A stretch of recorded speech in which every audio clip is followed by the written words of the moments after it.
How strong is Doctor Doom? Doctor Doom is one of those characters who becomes terrifying the more you actually understand him. At first glance, he looks like another armored supervillain, a genius in a metal suit ruling a fictional country. But that description massively undersells Victor Von Doom. Doom is simultaneously a scientific genius, a master of magic, a powerful strategist, and one of the most dangerous rulers in the Marvel Universe. And unlike many characters who depend on a single source of power, Doom has multiple ways to win. If technology fails, he has magic. If magic fails, he has strategy. And if all else fails, Doom has spent decades preparing for exactly the kind of opponent standing in front of him. So the real question isn't simply, how strong is Doctor Doom? It's how many different ways can Doctor Doom defeat you? Let's start with the most important part of Doom's power, his intelligence. Victor Von Doom is one of Marvel's greatest scientific minds and has repeatedly developed technology capable of competing with some of the most powerful heroes on Earth. His armor isn't simply protection. It enhances his physical capabilities, allows him to fly, generates powerful energy attacks, provides defensive force fields, and contains a huge variety of technological systems. Doom has also created Doombots, advanced robotic duplicates that can act as soldiers, decoys, and extensions of his plans. This means that fighting Doom isn't always as simple as finding the real Doom and defeating him. Sometimes you might not even be fighting the real one. And then there's Doom's greatest rival, Reed Richards. Reed is generally considered one of the smartest people in Marvel, but Doom has always believed that he is superior. Their rivalry isn't simply about who can build the better machine. It's about two completely different approaches to intelligence. Reed relies heavily on scientific reasoning and collaboration, while Doom combines science with magic, political power, preparation, and an almost unmatched confidence in himself. That combination is what makes Doom so dangerous. He doesn't need to be the strongest person in the room if he can make sure the fight happens on his terms. But Doom isn't only a scientist. He's also an extremely powerful sorcerer. This is one of the biggest things people forget when comparing him with other Marvel characters. Doom has studied the mystic arts and has gone up against extremely powerful magical beings and practitioners.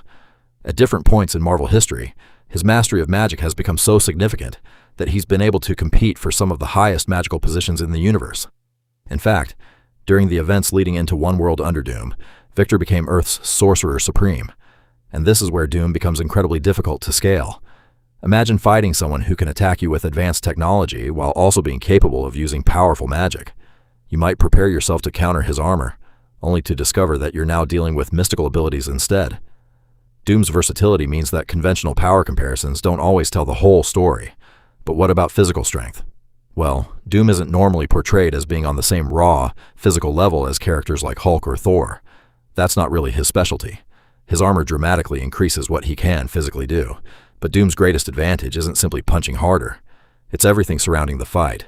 He can use energy weapons, force fields, technology, magic, teleportation, and other abilities to control the battlefield.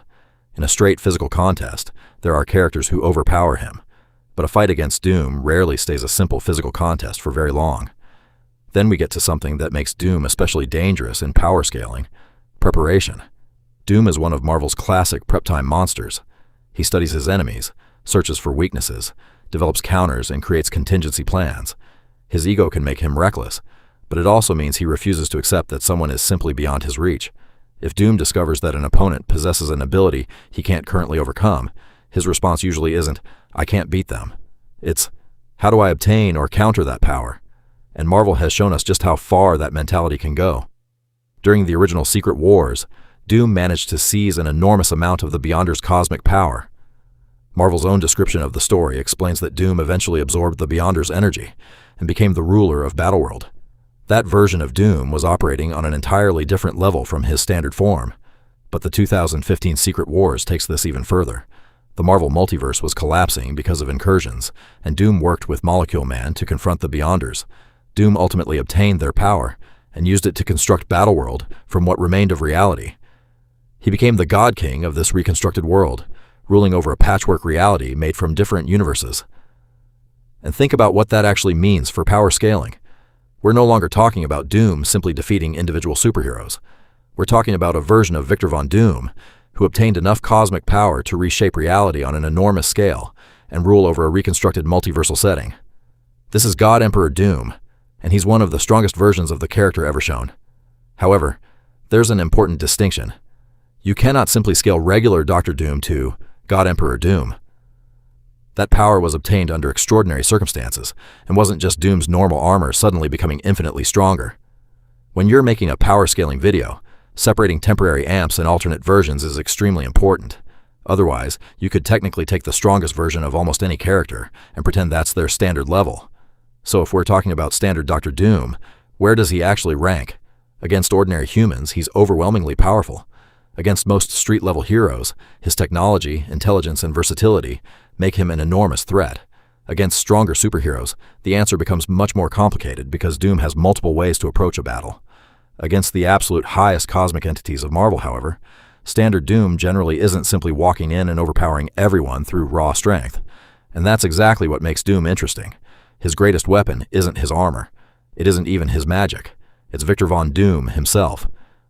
Doom possesses one of the most dangerous combinations in fiction: extraordinary intelligence, immense ambition, magical knowledge, advanced technology, political authority, and an almost limitless willingness to challenge beings far above his normal level.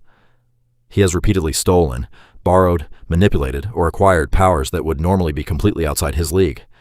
His history with Reed Richards is probably the perfect example. Reed can be smarter in certain scientific areas, but Doom's ability to combine science and magic gives him a completely different toolkit. That's why Doom can remain relevant, even when Marvel introduces characters who seem vastly more powerful than him. And there's another important factor. Doom doesn't necessarily need to defeat you directly. He can manipulate situations, use Doombots, exploit political power, use magic, create technology, or turn other powerful beings against each other. His victories often come from controlling the circumstances, rather than simply overpowering an opponent. So how strong is Doctor Doom? Standard Doctor Doom is an extremely powerful, high-tier Marvel villain whose greatest advantages are his versatility, intelligence, technology, magic, and preparation. He isn't normally the strongest character in Marvel through raw physical power, but he can threaten characters far above his normal weight class when he has the right plan or access to additional power. And then there are his temporary god-level versions. Secret Wars Doom reached a level where he could seize cosmic power and rule Battleworld. God Emperor Doom went even further, using the power of the Beyonders to reconstruct and rule over a reality formed from the remnants of the Marvel multiverse. So if we're ranking standard Doctor Doom, he's already one of Marvel's most dangerous supervillains. But if we're ranking Doom at his absolute peak, the conversation changes completely. Because Doctor Doom isn't terrifying because he's always the strongest. He's terrifying because he refuses to accept that anyone is stronger than him forever. And that might be the most dangerous power Victor Von Doom has ever possessed.